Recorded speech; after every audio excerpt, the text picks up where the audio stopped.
So I'm laying down on the table and I say, wait. If I'm gonna die, because I felt like I'm gonna die now, I need to say a prayer. And so I look at the surgeon and I say, can I please hold your hand while I say a prayer? And she was like, of course you can. So she reaches her hand out and I grab her hand, and her glove was this cloth glove, and it was so soft, and it just was this peace. I just felt this overwhelming sense of peace. And I said, okay, God, you're in charge, obviously, because here I am. And I was like, I understand that if it's my time to go ahead and take me. That's okay. If that's what your will is for me, to die, then take me. I would like to request that I keep living, because I don't feel like I'm done.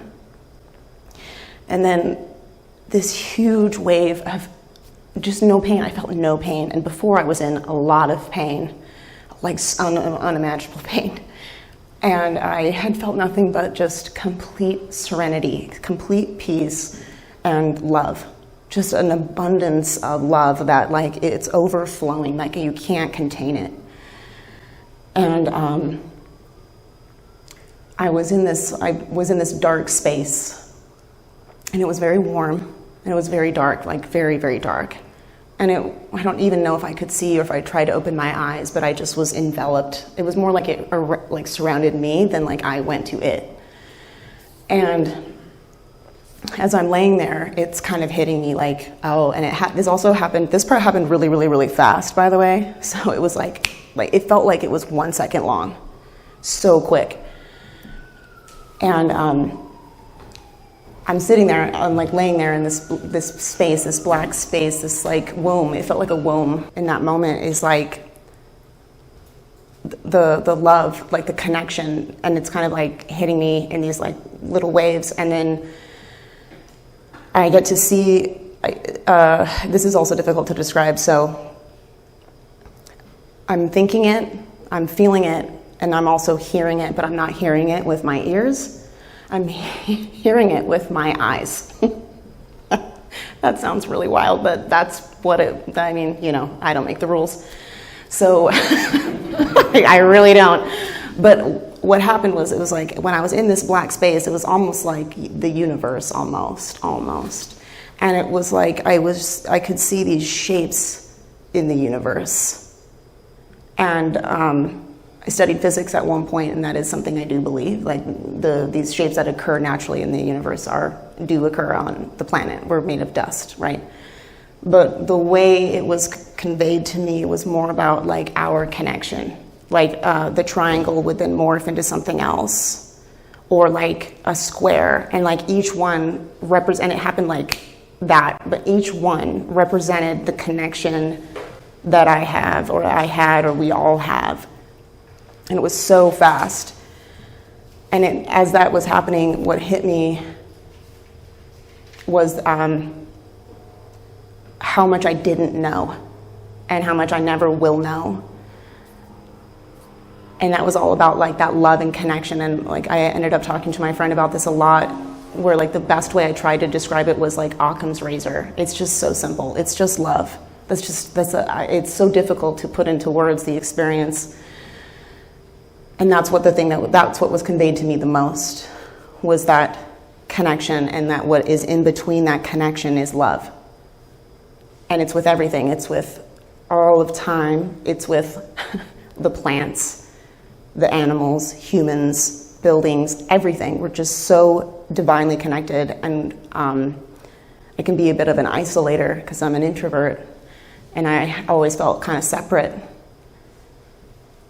And I always felt like it was so hard to connect to people. And the way that it was explained to me was that it's so simple that it's already there. It's already innate.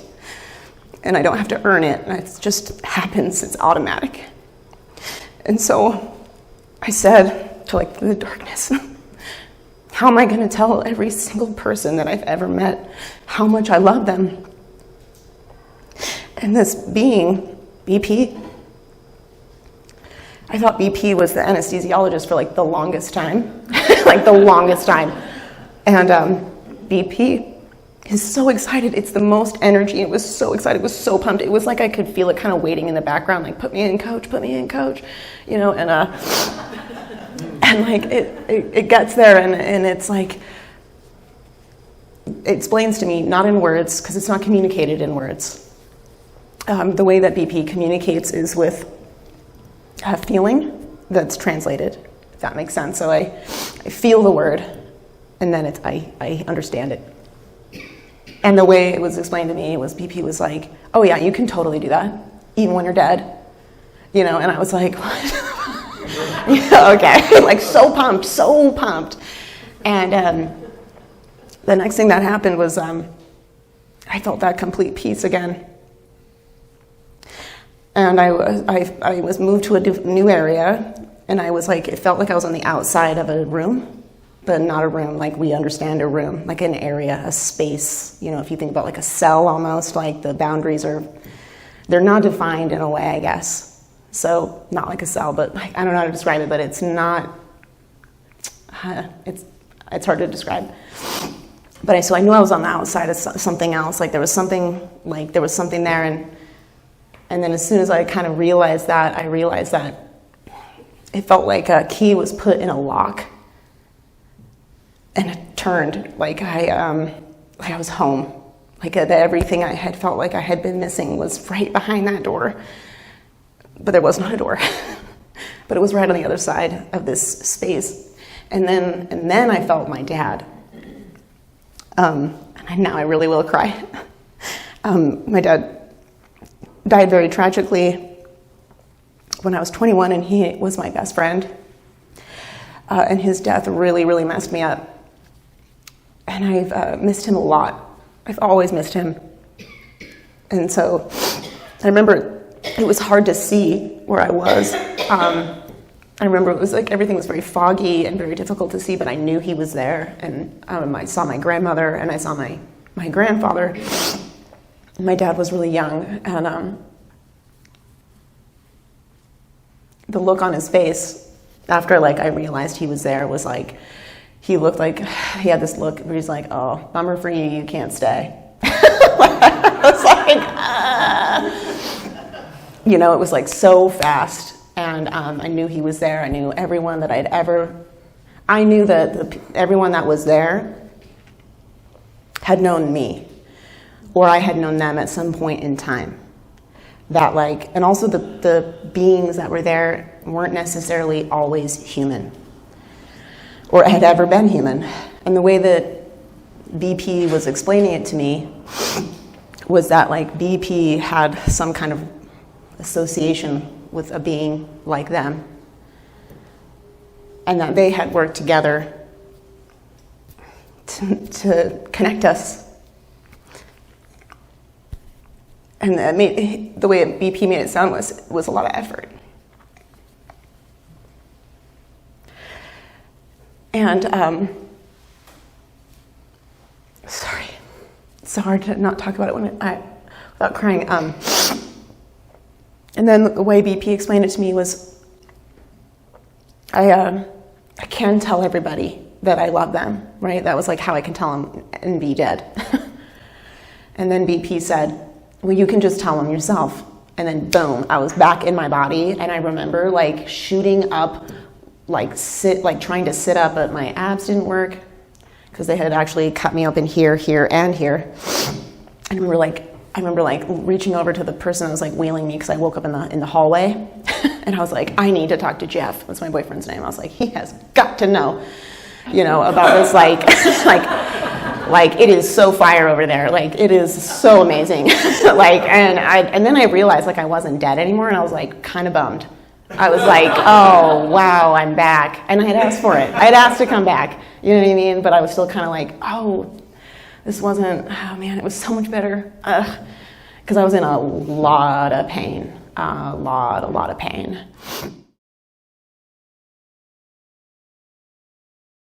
The entire point of being alive is to make these mistakes. So it's talking back to me. So I'm like, now I'm tripping.